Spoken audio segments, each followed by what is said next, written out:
monde, je vous retrouve aujourd'hui pour une vidéo j'ai lu avec 4 gros romans du donc. Nous avons Et ils meurent tous les deux à la fin, puis My Absolute Darling. Ensuite, je vais vous parler de Normal et enfin de Brexit Romance. Je commence par vous parler de Et ils meurent tous les deux à la fin de Adam Silvera, publié aux éditions Robert Laffont dans la collection R. Et c'est une formidable expérience de lire un livre en sachant ce qu'il va se passer à la fin. Enfin, en sachant. Ça vous le verrez avec votre lecture, qui sait ce qui peut se passer à la fin. Mais en tout cas, le titre nous spoil carrément l'histoire. Clairement, on peut pas faire pire. Et je trouvais ça assez drôle, enfin drôle, si on peut dire drôle dans ce contexte. Je trouvais ça assez drôle de lire un livre en sachant ce qui allait se passer à la fin. Mais justement, je voulais savoir si ça allait être quand même hyper passionnant ou pas, parce que peut-être que ça nous gâchait quelque chose. Bon, avant de vous dire tout ça, je vais vous parler de l'histoire. Pourquoi ce titre? Justement parce qu'en fait, on est dans notre société. Comme si on était aujourd'hui et que, en fait, les gens reçoivent un appel le jour de leur mort. Et tous les gens, quoi qu'il arrive, reçoivent un appel ce jour-là.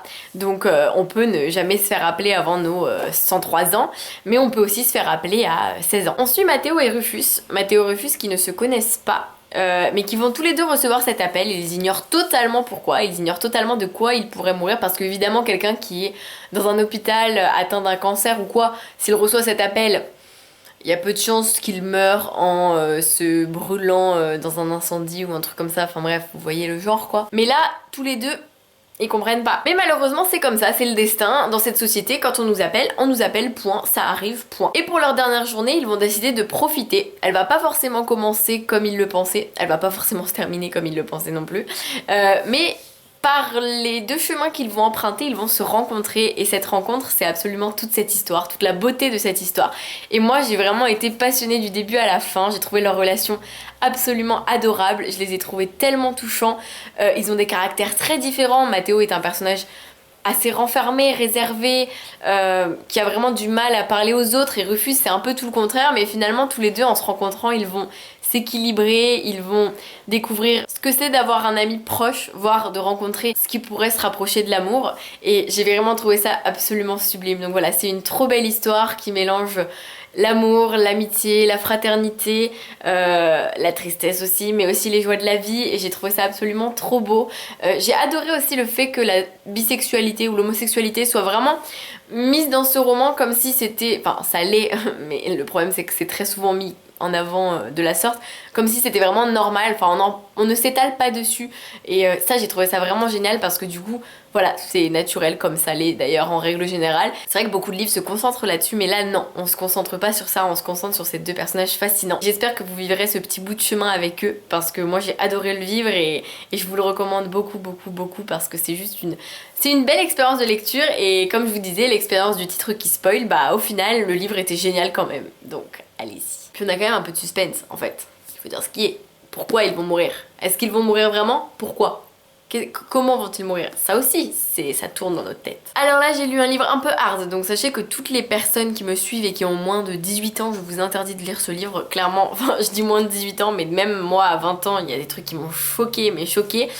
J'ai lu My Absolute Darling de Gabriel Talent, je ne sais pas trop comment le prononcer, aux éditions Gallmeister. Et c'est un livre...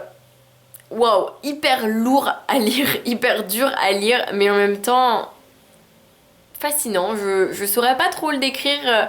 En fait, c'est hyper dur de décrire un livre aussi puissant et aussi fort, je pense, parce qu'on a l'impression que nos mots ne sont jamais assez représentatifs de ce qu'il contient. On suit l'histoire de Turtle qui a 14 ans et qui vit avec son père. Donc elle va à l'école quand même, mais elle vit assez reculée, dans une maison un peu, vous voyez, enfin hyper reculée, dans la campagne, y a rien autour, elle rentre à pied, elle fait des kilomètres, et le pire du pire, elle vit avec son père qui est un homme qu'elle aime de tout son cœur, mais qui en fait abuse d'elle depuis toujours, et Turtle, avec le temps, avec les rencontres qu'elle va faire, elle va se rendre compte que ce n'est pas normal tout ce qu'il fait, et c'est vraiment une jeune fille qui incarne l'héroïne, mais absolument incroyable et admirable dans ce livre.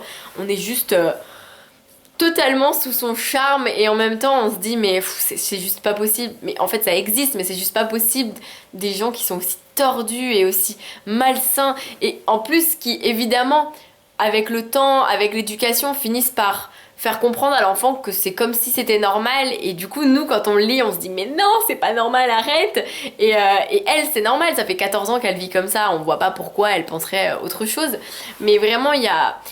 c'est un livre exceptionnel, mais c'est extrêmement dur à lire, les scènes de viol, de violence. Vraiment, quand vous le lisez, vous allez limite fermer les yeux et vous dire mais pourquoi je ferme les yeux, je ne suis pas devant un film, mais parce que vraiment vous visualisez les scènes, et ça vraiment, c'est pour ça que je vous dis vraiment c'est un livre pour un public averti qui est conscient que les scènes sont très choquantes. Donc voilà, je vous le dis, faites attention, mais au-delà de ça, pour les personnes qui se sentent vraiment de le lire, c'est juste incroyable. C'est une expérience de lecture encore une fois assez fascinante, parce qu'on est répugné par ce qu'on lit, mais en même temps on a tellement envie de savoir ce qui va se passer enfin, on a tellement envie de continuer à vivre aux côtés de Turtle, à la soutenir, à être là pour elle, que bah on est pris dans notre lecture. Et puis tout tourne autour des secrets de famille, de l'éducation, des rencontres, et puis aussi de découvertes, parce que c'est une adolescente, donc elle va quand même découvrir des choses, bien que la pauvre elle ait découvert beaucoup de choses beaucoup trop tôt, mais elle se rend compte qu'elle peut aussi redécouvrir certaines choses sous un nouveau jour, et ça j'ai trouvé ça très beau aussi. Voilà, c'est vraiment une lecture waouh. Puis j'ai lu Normal, un livre qui est aussi compliqué que des thématiques compliquées. Normal de Lisa Williamson, publiée aux éditions Hachette, que je trouve vraiment très beau. J'adore ce vert, j'adore cette couverture, le dos est rose. Bref, vraiment je le trouve très très beau, et c'est l'histoire d'un garçon, ou plutôt d'une fille coincée dans un corps de garçon, qui rêve justement de devenir une fille, qui rêve que tout le monde comprenne ce désir qu'il ressent de se sentir femme, parce qu'il s'est toujours senti femme mais il aimerait pouvoir le faire à la vue du monde entier. Et donc c'est un livre sur les transgenres, et c'était hyper intéressant à lire, hyper touchant. Le personnage principal est vraiment bouleversant, clairement. Elle est bouleversante parce que elle se sent tellement mal, et nous on ressent tout ce... Enfin nous on ressent plein d'empathie, parce qu'on se dit mais la pauvre, et en même temps on aimerait comprendre mais on ne comprend pas forcément. En tout cas pour ma part, n'étant pas transgenre, je ne peux pas me mettre à sa place. Bien sûr que je comprends ce qu'elle peut ressentir, mais pas jusqu'au bout, parce que moi je ne l'ai pas ressenti.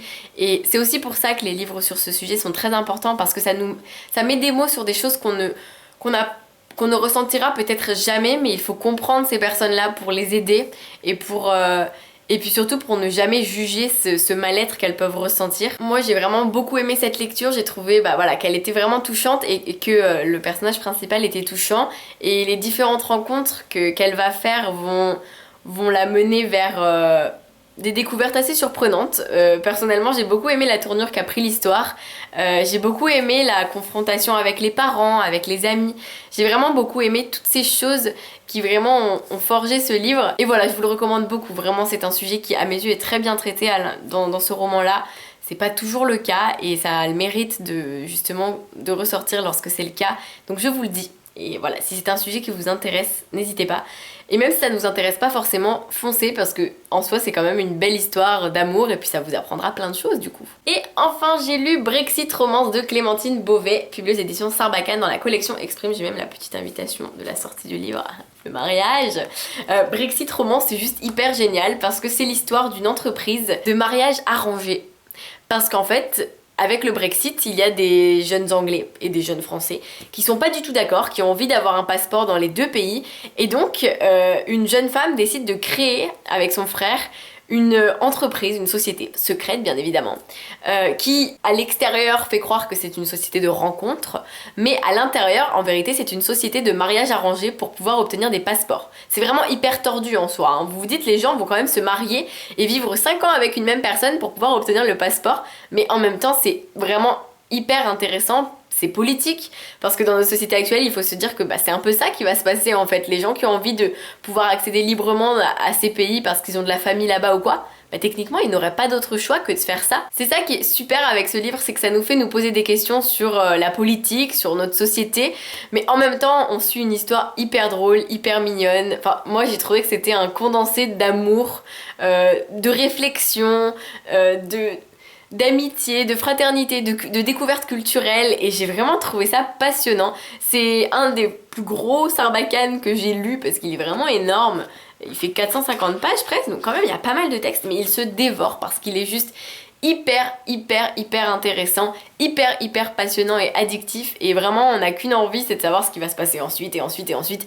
On espère avoir de bonnes hypothèses mais on n'est jamais sûr de rien. Du coup notre personnage principal c'est Marguerite, c'est une jeune soprano qui va en Angleterre pour un concert et elle va être repérée, elle et son accompagnateur, son professeur Pierre, ils vont être repérés par la fondatrice de l'entreprise Brexit Romance et du coup ils vont rester beaucoup plus longtemps que prévu en Angleterre et c'est ça qui va fonder toute l'histoire en fait, parce que Marguerite elle va tomber amoureuse d'un homme qui est pas du tout pour elle, Pierre il est pas du tout amoureux de la fille qui pourrait être la fille parfaite pour elle, bref. En fait c'est vraiment une romance mais pas comme on a l'habitude d'en lire, c'est pas une romance ni rien, non c'est vraiment... Moi j'ai trouvé ça vraiment drôle, malgré le fait que parfois ce soit un peu triste quand même. Et puis j'ai trouvé qu'il y avait tellement de sujets différents, c'était vraiment débordant d'intelligence, comme d'habitude avec Clémentine Beauvais j'ai envie de vous dire, mais aussi de talent et de toutes les émotions qu'on peut ressentir en lisant une romance amusante, voilà. Moi j'ai trouvé l'adjectif parfait pour cette lecture, j'ai trouvé que c'était brexitant. Et j'espère que vous aussi vous ferez ce voyage en Angleterre pour vivre un mariage arrangé, mais qui pourrait peut-être vous convenir. Voilà, j'espère que ça vous a plu, n'hésitez pas à me dire en commentaire comme d'habitude si ces livres vous tentent, si vous les avez déjà lus, et moi je vous dis à très vite pour une nouvelle vidéo et je vous fais plein de bisous.